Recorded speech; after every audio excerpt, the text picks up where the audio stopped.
ప్రభువైన యేసుక్రీస్తు నామములో మీ అందరూ శుభములు తెలియజేస్తూ ప్రైజ్ లార్డ్. ఈరోజు పరిశుద్ధ బైబిల్ గ్రంథంలో మత్తయి సువార్త 5వ అధ్యాయము 43, 44 వచనాలు నుండి జాగ్రత్తగా వినండి. అక్కడ యేసుప్రభు వారు ధర్మశాస్త్రం గురించి చెప్తారు. నీ పొరుగు వారిని ప్రేమించి నీ శత్రువును దూషించుడని ధర్మశాస్త్రం చెప్తుంది. అయితే ప్రభువైన యేసుక్రీస్తు వారు ఏం చెప్తున్నారంటే, మిమ్మల్ని హింసిస్తున్న వారి గురించి ప్రార్థించుడి, వారిని క్షమించండి, పరలోకమందు మీకు ధనం కలుగును. అంటే ఎవరైతే మనల్ని హింసిస్తున్నారో, ఎవరైతే మనల్ని దూషిస్తున్నారో వారిని క్షమించమని చెప్తున్నాడు. మరి చదువుతాను నేనండి. నేను మీతో చెప్పినదేమనగా, మీ పరలోకమందు మీ తండ్రి కుమారులు అయినట్లు మీ శత్రువును ప్రేమించుడి, మిమ్మల్ని హింసించే వారి కొరకు ప్రార్థించండి. మన పరలోకమందు కుమారులు అవ్వాలంటే ఏం చేయాలంటే, మన శత్రువుని ప్రేమించాలి, వారి కొరకు ప్రార్థన చేయాలి, వారి క్షేమం కొరకు.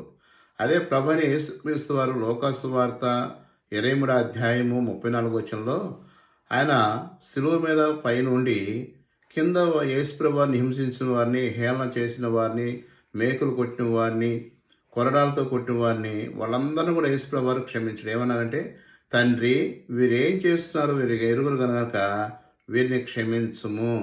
ఎంత గొప్ప దేవుడండి మన ప్రభువైన యేసుక్రీస్తు వారు. కొరడాలతో కొట్టారు, హింసించారు కదండి. ఆయన యెరూషలేములో వీధిలో ఈడ్చుకుంటూ వెళ్ళిపోయారు, హేళన చేశారు, వస్త్రహీనంగా చేశారు. అయినప్పటికీ దేవుడు వారిని ప్రేమించాడు.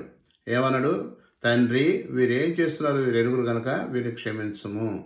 మనం కూడా యేసుక్రీస్తు మనసు కలిగి ఎదుటి వారిని క్షమించి వారి కొరకు ప్రార్థన చేసే వరకు ఉంటే పరలోకమందు మనకు గొప్ప ధనము సమకూరుతుంది. కనుక ఈ మాటలు మనం హృదయంలో ఉంచుకొని, మనల్ని ఎవరైతే దూషిస్తున్నారో, ఎవరైతే హింసిస్తున్నారో వారిని ప్రేమించండి, వారి కొరకు ప్రార్థన చేయండి.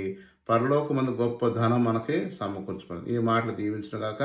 ప్రభునందు విశ్వాసించుము, అప్పుడు నీవును నీ ఇంటి వారు గొప్ప రక్షణ ఆనందం పొందుదురు. ఆమేన్.